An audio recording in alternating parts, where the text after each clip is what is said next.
Moon Mondays. It's Aquarius season, and that means the sun is meeting with Pluto this week. We also have the waning last quarter moon in Scorpio on the same day, and there's some Pluto, Scorpio, underworld, Aquarius, air, cosmic energy up this week, right? Trying to find a symbiosis between them. Unleash your feminine power with astrology. I'm Sheridan, your astrology life coach, here with this week's woman centered insights. Harness astrology to unlock your full potential. We are fresh into Aquarius season with the sun entering Aquarius yesterday.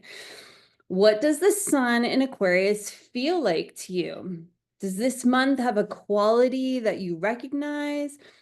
A good way to drop into this is like what's happening on the land around you. Aquarius season marks the midway point between the solstice and the equinox. The exact cross quarter point is coming in a couple of weeks, but fixed sign Aries brings us into the most fixed time of the season.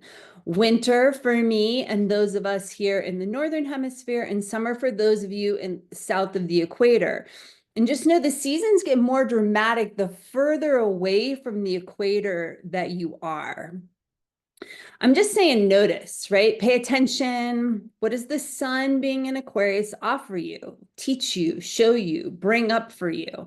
For me, my experience is it's been very cold here in Colorado, like below zero cold, right? That feels like a midpoint of winter to me, fixed into winter.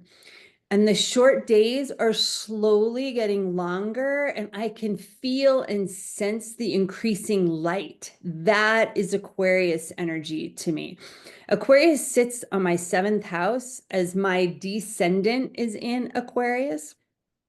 So I'm feeling an urge to get out there with my people, right?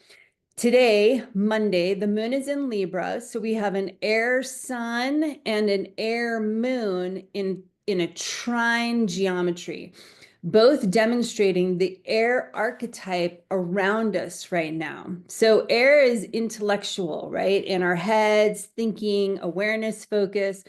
Air helps us become more conscious.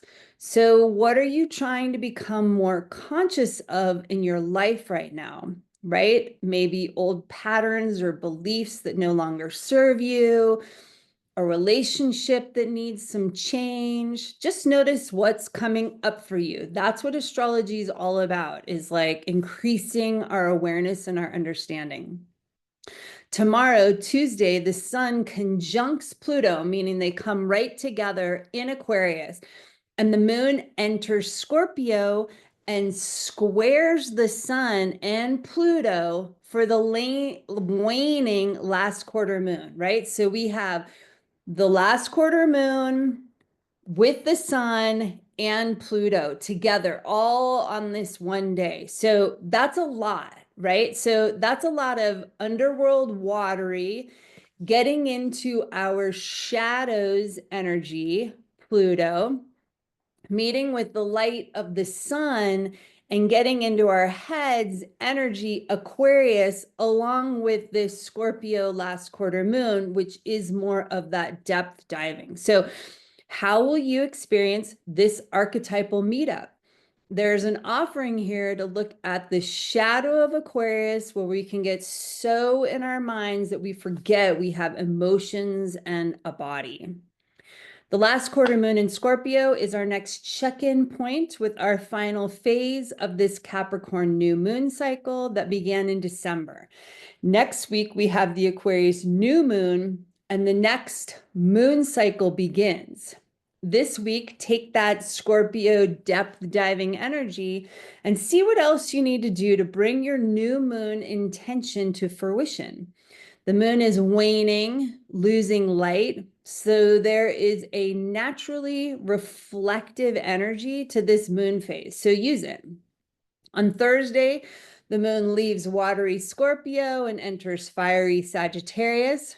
What does that elemental change bring up for you? Are you more comfortable when the moon is in a water sign? Or does the fire light you up? What sign is your moon in your natal chart? That can sometimes help give you clues. Sagittarius is a spiritually focused sign, seeking greater meaning. It carries an exploratory energy. So, what are you seeking? On Saturday, Venus in Pisces trines Mars in Cancer. So, this is a meeting of the feminine and the masculine in water. We are sure trying to heal the shadowy divide between the feminine and the masculine right now. Like it's up all over the place, spraying us like a skunk. Saturday is a great day to lean into where are you at with this energy inside of you? How are you balancing those two forces within? Is your pendulum swinging between the two? Is it stuck on one side?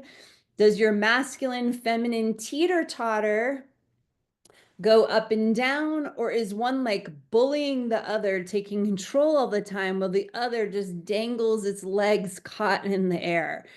Finally, on Sunday, the moon enters Capricorn. We land back on the ground again in the element of earth.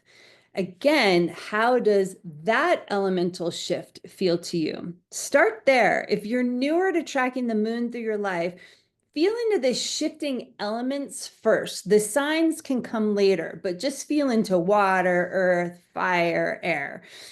Earth is grounded and practical, wise.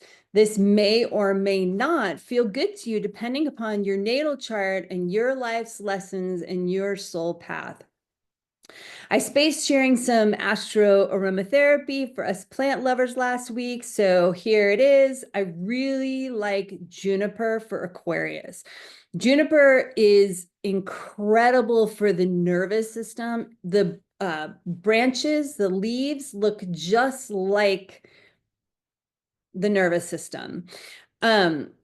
So this helps the nervous system because air activates the nervous system big time, right? Juniper is also this very ancient conifer tree that connects us way out into the cosmos where Aquarius really likes to shine. So juniper supports us in simultaneously dealing with the shadow and also encouraging the light of Aquarius. If you're sick of feeling stuck and are yearning for change, if you're ready to clear out the energy blocks preventing you from realizing your potential, all without having to meditate for hours every day, I invite you to join us in Moon Sister Circle. You can learn more at my website, sheridansemple.com, or click the link below. And if you feel so inspired, please comment, ask me questions. I'm grateful for your likes or subscribing. Thanks for watching or listening, and I wish you an empowered feminine week.